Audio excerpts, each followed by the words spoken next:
Tuh, tadi mana mana? Iya, waduh. Dibuka kan? Enggak dibuka. Kunci hilang.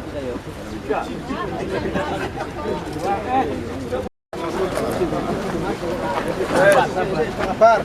Siap. Ayo dengan. Tunda saya. Tunda saya.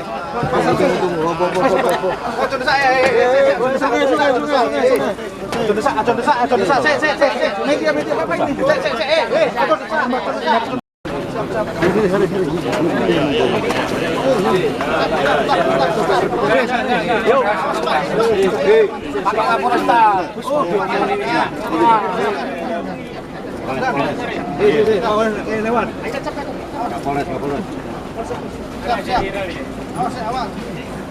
Monggo. Madas satu masuk, madas. Siap, Pak. Monggo.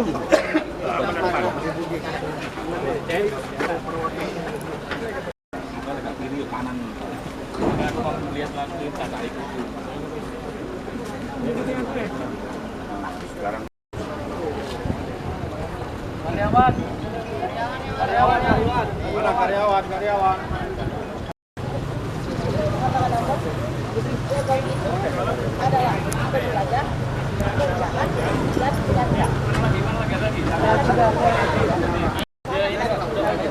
Berapa orang, Mas? Sekitaran 15. Berapa orang? Berapa dan? 12. 5 dulu. 5 dulu ya. Gantian ya. Sama lagi. Sama Mas Dana, sama Dana ini kasih nih. Mas Efri. Bisa dititipin dulu enggak? Enggak bisa. Ya udah. Sama 5 ya. Sama kuasanya ikut masuk dulu 5 dulu. Nampingnya masuk. Kuasanya Pak. Kuasanya pengacaranya Pak. Kalau Bu mau di Bapak. Dan mencin. Iya masuk. Masuk. Pengacaranya masuk.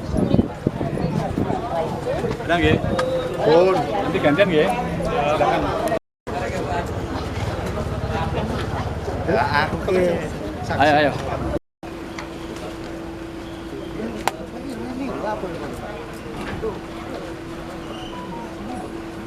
Nyala apa ini?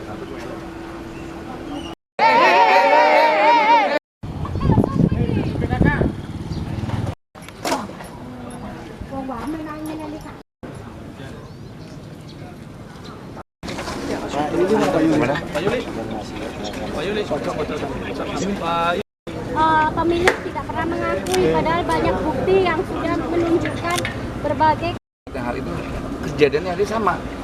Artinya kita negara tidak dihargai. Itu yang udah pasti itu. Negara tidak dihargai, kemudian ya banyak hal-hal yang janggal lah ya.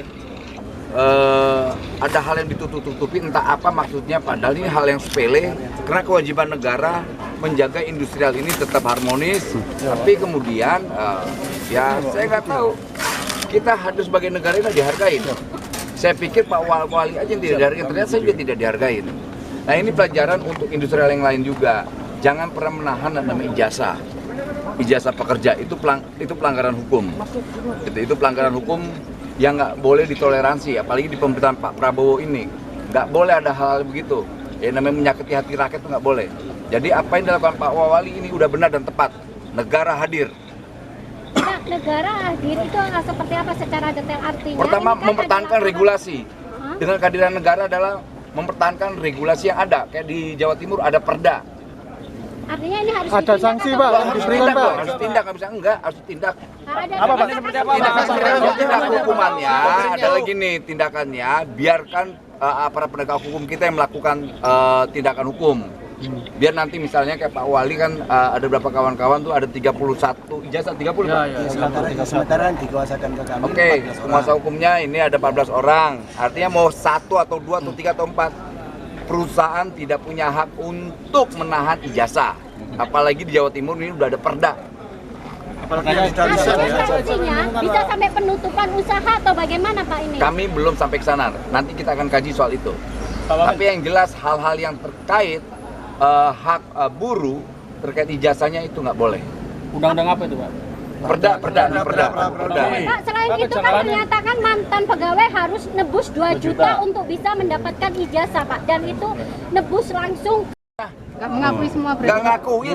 Bulat. Dengan Jadi Veronica saling tiktok, kita tanya Bu Veronica kenal nggak, udah resign, nggak taunya ternyata kita temuin ada di samping lagi kerja.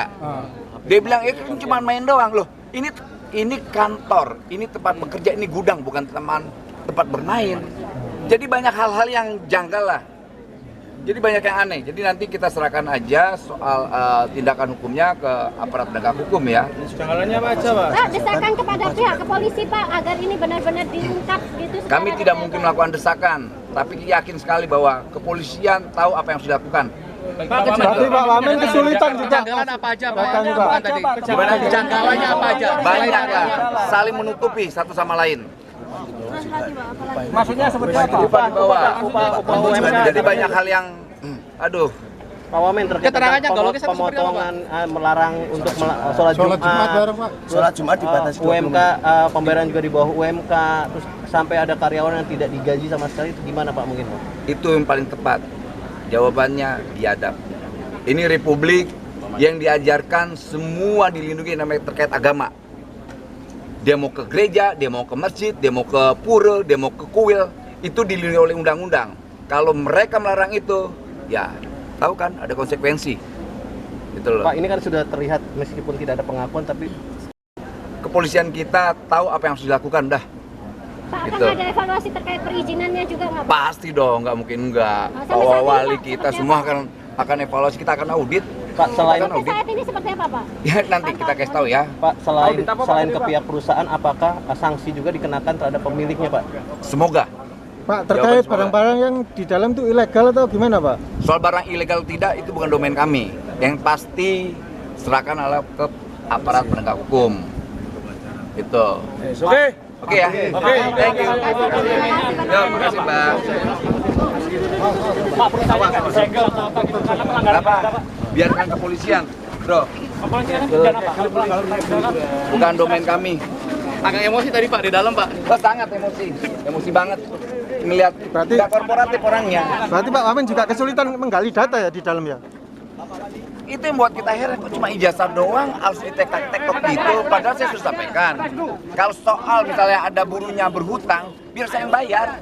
Kalau ada buruhnya merasa berhutang di perusahaan, saya yang bayar. Lantas ada anggota dewan juga mau bayar. Ada Pak Wali juga mau bayar. Ada Kapolres juga mau nalangin, mau membayar. Ini saya nggak ngerti ada apa ya? Berapa?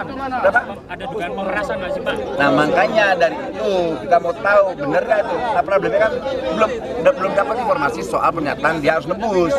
Itu. Pak Wamen, dia itu WNI atau WNA? Saya belum masuk ke sana, nanti kita akan cek. Itu bagus pertanyaanmu, bagus sekali. Bagus sekali itu.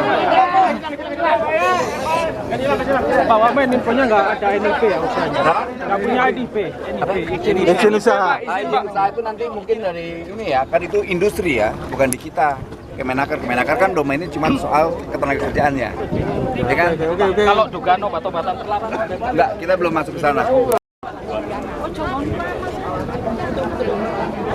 Terang, Indonesia terang. Oke? Sama Pak Wali. Kalau saya teriak Surabaya, terang. Indonesia terang. Oke?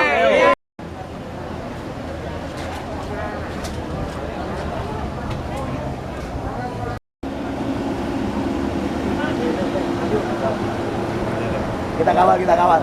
Hidup buruh. Yo.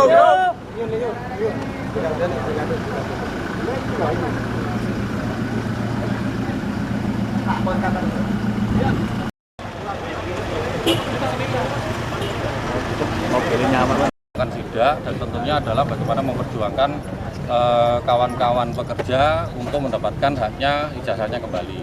Cuman tadi kita sempat sebelumnya mau bikin laporan kembali terhadap kurang lebih 12 orang untuk melaporkan tentang penggelapan ijazah yang dilakukan oleh perusahaan. Ternyata tadi dipanggil oleh Pak Wamen ke sini. Dan di dalam tadi ada Pak Wamen, ada Pak Wali Kota, ada Pak Kapolres, ada staf sus presiden di bidang tenagakerjaan, semuanya lengkap, pengawas juga lengkap, dan mengkonfirmasi, mengklarifikasi apakah benar ijazahnya masih dibawa oleh perusahaan. Semua pertanyaan-pertanyaan yang diajukan oleh Pak Wamen, oleh Pak Kepolisian, oleh staf khusus, semuanya dibantah dan ditolak dan tidak diakui. Tidak ada satupun pernyataan yang mengakui bahwa perusahaan membawa ijazahnya anak-anak. Padahal bukti saksi sudah jelas semuanya. Karyawannya juga nggak diakui ya Pak? Bahkan karyawannya ada tidak diakui.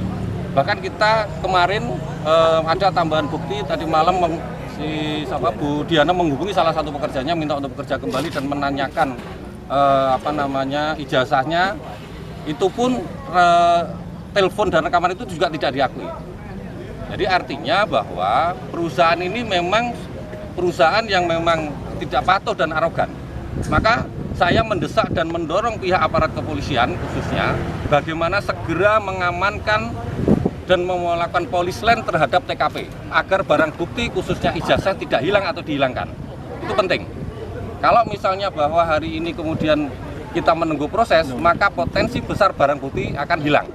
Maka akan lebih sulit kita mengusut kasus ini. Mereka ini digaji nggak, Pak? Mereka ini digaji nggak, Pak? Teman-teman yang sekarang ini menuntut ijazah ini posisinya sudah di luar, sudah riset. Gajinya di bawah UMK. Terakhir itu dapat gaji nggak? Terakhir ada yang gajinya diberikan, ada yang tidak, ada yang belum. Katanya ijazahnya juga ditebus 2 juta. Jadi kalau untuk ijazah itu sebenarnya prosedurnya di awal kalau misalnya dia masuk itu harus naruh 2 juta. Kalau misalnya bahwa dia tidak bisa memberikan 2 juta maka penggantinya adalah ijazah. Jadi begitu. Jadi prosesnya ada seperti itu. Nah, maka saya kembali lagi agar mengamankan ijazah teman-teman tidak hilang, saya mendorong kepada pihak kepolisian dan aparat lainnya agar segera mengamankan TKP dan mengamankan barang bukti agar ijazah tidak hilang. Itu yang paling penting dulu. Sholat Jumat itu hanya dikasih waktu 20 menit. Ketika lebih dari itu adalah kena denda. Cuman aturan-aturan itu tidak ada yang tertulis. Artinya dari hukum ketenagakerjaan itu juga menyalahi karena segala bentuk aturan dalam hubungan kerja itu wajib hukumnya diatur dalam peraturan perusahaan dan itu tidak ada aturannya. Dan yang lebih penting lagi adalah lokasi perusahaan di sini ini tidak berbadan usaha, apalagi berbadan hukum. Jadi ini yang harus maka potensi dugaannya besar adalah yang bertanggung jawab adalah perorangan. Karena di sini sama sekali tidak tercatat dan tidak terdaftar sebagai badan usaha. Berarti Sentosasil ini ilegal atau gimana, Pak? Sentosasil itu kalau dicek di di PTSP itu ada 11 CV Sentosasil. Dan itu lokasinya tidak ada yang di sini. Nanti teman-teman media bisa klarifikasi ke PTSP.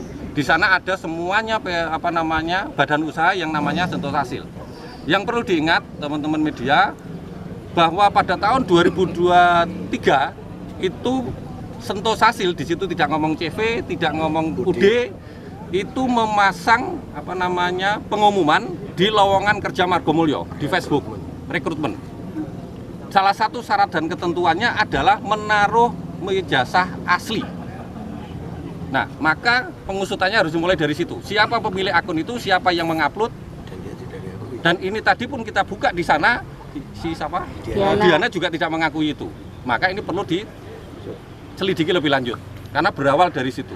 Kalau misalnya itu nanti terbukti bahwa itu akun itu milik perusahaan, berarti ada tambahan ketentuan pidana tentang penipuan. Karena dia mengajak orang agar mau bekerja sini dan faktanya adalah harus bayar. Maka masuk unsur penipuan itu. Ada banyak pasal berlapis yang bisa dikenakan. Kembali lagi menyampaikan bahwasanya nanti akan datang lagi 100, akan lagi 200. Ya kita menduga bahwa ini tidak hanya untuk 10 atau beberapa orang itu yang berkembang di media kan 31 nih. Iya. Nah, itu akan menjadi yang disampaikan tadi. Berarti kan dia mengetahui berapa banyak. Nah, kita sampaikan kepada yang merasa atau data diri atau ijazahnya ditahan di sini ya segera bisa menghubungi kami atau bisa kita kan kemarin buka posko nih. Buka posko di Wali Kota, di Disnaker Kota Surabaya atau di Disnaker Provinsi Jawa Timur, mungkin seperti itu. Ya, izin Pak, nama lengkap apa? Minta nama lengkap. Nama saya Krisnu Wahyono. Dan siapa? Krisnu Wahyono. Kalau Bapak? Kalau jenengan? Edi Kuncoro Prayetno. Kuasa hukum dari teman-teman. Oke. Pekerja. Kuasa hukum. Saya sama, satu tim dengan beliau. Saya kuasa hukum dari pekerja yang melaporkan. Oke.